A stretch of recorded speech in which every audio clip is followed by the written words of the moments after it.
വയനാട് തോൽപ്പെട്ടിയിൽ മെത്താഫിറ്റമിനുമായി 3 യുവാക്കൾ പിടിയിലായിട്ടുണ്ട്.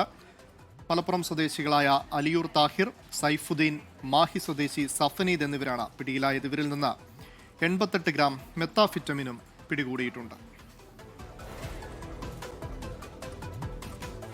വയനാട്ടിൽ നിന്നുള്ള വാർത്ത പങ്കുവയ്ക്കുന്നത് കാളിദാസൻ ദേവദത്തമാണ്. അവിടെ മെത്താഫിറ്റമിനുമായി 3 യുവാക്കൾ പിടിയിലായിട്ടുണ്ട് എന്നുള്ള വാർത്തയാണ് കാളിദാസൻ അറിയിക്കുന്നത്.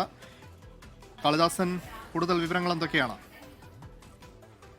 അമൽ, വയനാട് തോൽപ്പെട്ടിയിലാണ് ഈ മെത്താംഫിറ്റമിനുമായി 3 യുവാക്കൾ പിടിയിലായത്. മാരക ലഹരി വസ്തുവാണ്. മലപ്പുറം സ്വദേശികൾ, 2 മലപ്പുറം സ്വദേശികൾ, മലപ്പുറം സ്വദേശികളായ താഹിർ, സൈഫുദ്ദീൻ, അതോടൊപ്പം തന്നെ മാഹി സ്വദേശി സഫനീദ് എന്നിവരുടെ പക്കൽ നിന്നുമാണ് 88.141 ഗ്രാം മെത്താംഫിറ്റമിൻ പിടികൂടിയത്. ഇതിനോടൊപ്പം തന്നെ ഇവർ സഞ്ചരിച്ചിരുന്ന ഹ്യുണ്ടായി കാർ അടക്കം കസ്റ്റഡിയിൽ എടുത്തിട്ടുണ്ട്. ഇന്ന് രാവിലെയോടെയാണ് ഈ ഒരു സംഭവം ഉണ്ടായത്. മാനന്തവാടി എക്സൈസ് സർക്കിൾ ഇൻസ്പെക്ടറുടെ സംഘവും ഒപ്പം തന്നെ തോൽപ്പെട്ടി എക്സൈസ് ചെക്ക് പോസ്റ്റുമായി ചേർന്ന് നടത്തിയ സംയുക്ത വാഹന പരിശോധനയിലാണ് ഈ ലഹരി വസ്തു പിടികൂടിയത്. ഇപ്പോൾ നിലവിൽ പ്രതികളെ കോടതിയിൽ ഹാജരാക്കിയിട്ടുണ്ട് എന്നുള്ളതാണ് ലഭിക്കുന്ന വിവരം.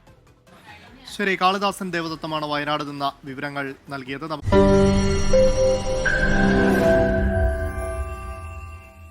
ലോകത്തെവിടെയായാലും ഏത് സമയത്തും 24 വാർത്തകളും ഓഗ്മെന്റഡ് റിയാലിറ്റി പാക്കേജുകളും എക്സ്പ്ലെയിനറുകളും വിശദമായി കാണാൻ ഞങ്ങളുടെ യൂട്യൂബ് ചാനൽ നിങ്ങൾക്ക് സബ്സ്ക്രൈബ് ചെയ്യാം.